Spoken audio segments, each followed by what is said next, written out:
Hello, and welcome back to London Cycle Routes. Today, I'll be showing you how to cycle from Nine Elms on the River Thames to Clapham in South West London.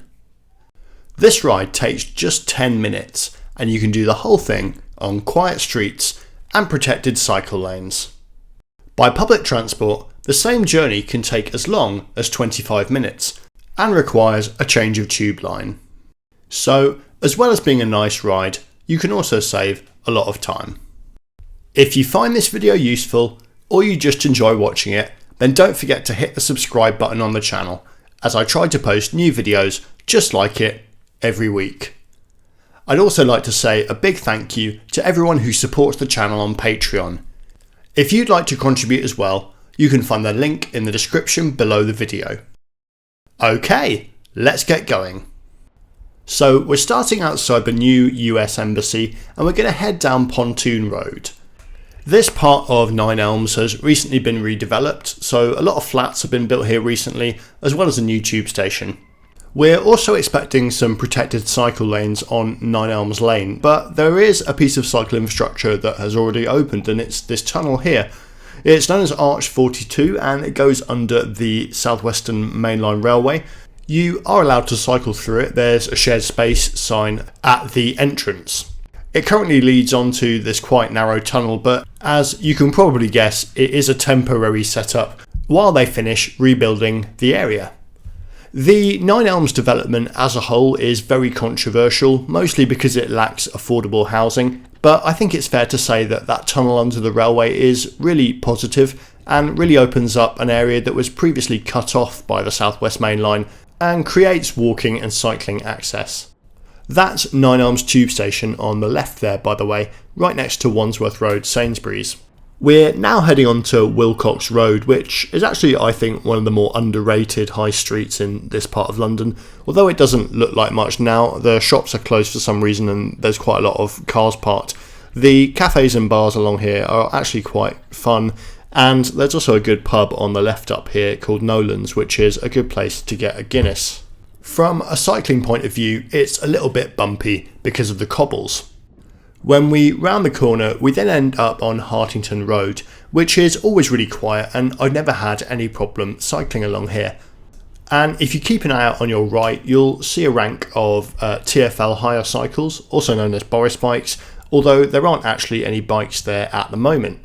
I think that's because I shot this video in late morning and everyone's ridden the bikes into central London in rush hour already. Now, at the end of this street we're going to turn left and we'll be on a slightly busier road just for a really short period. But if you want to avoid that, you could turn left a little bit earlier, just here into Viceroy Gardens, and then start following a signposted route called Cycleway 5. That will actually cut the corner that we're about to do and avoid the short stretch on Lansdowne Way, which has slightly more traffic travelling slightly faster than you would like, as that car nicely demonstrated. But as we're showing here, it's really not the end of the world to cycle on this for a brief period, and we're going to turn off right here very quickly. If you'd gone around that detour that I spelled out, you'd be rejoining us in the video around here.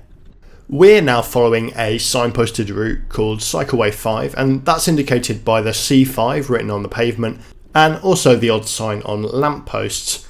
Regular viewers will know that I use this route a lot to get east-west across this part of South London.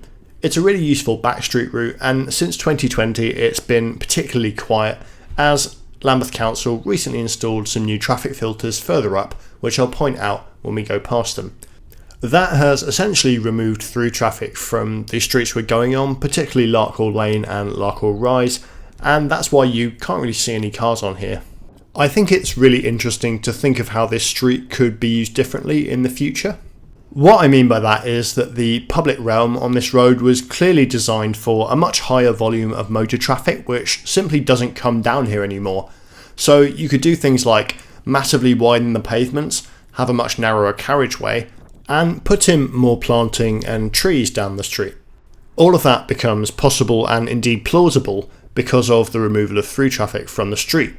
So first the space has been reclaimed from cars and then it can be repurposed for other things. If you look up ahead here, you'll see a railway bridge, and This is actually the filter that was introduced and that's quietened down the street. So we can cycle through this, but cars aren't allowed to go through it in either direction.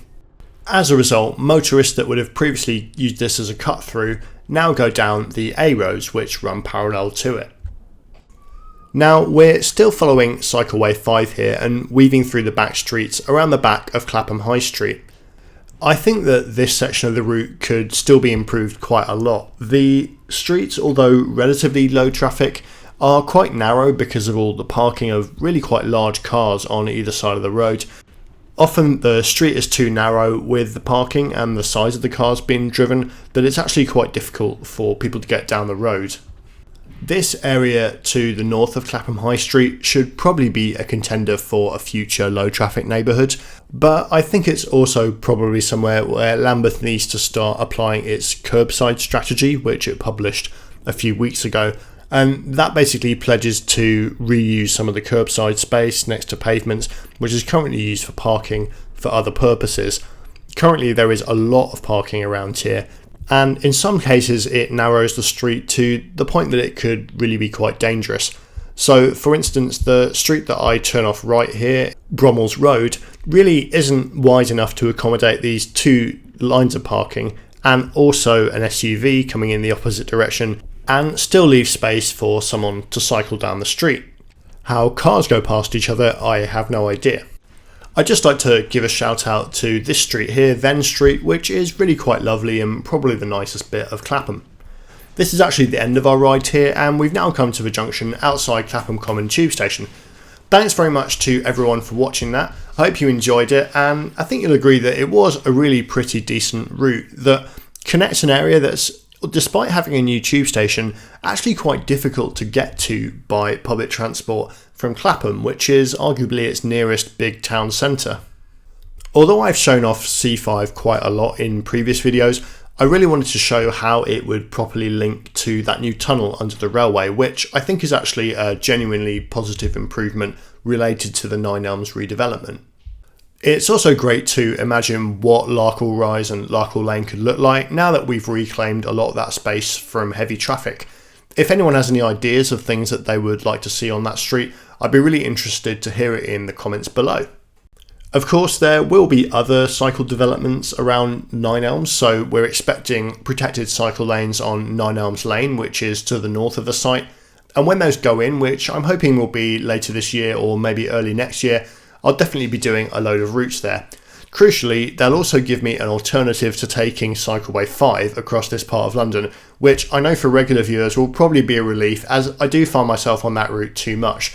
I'd be really interested to know if anyone is personally bored of watching me go up and down C5, as I am aware that I do find myself there quite regularly. That's because it's such a useful route, and also quite a good one too.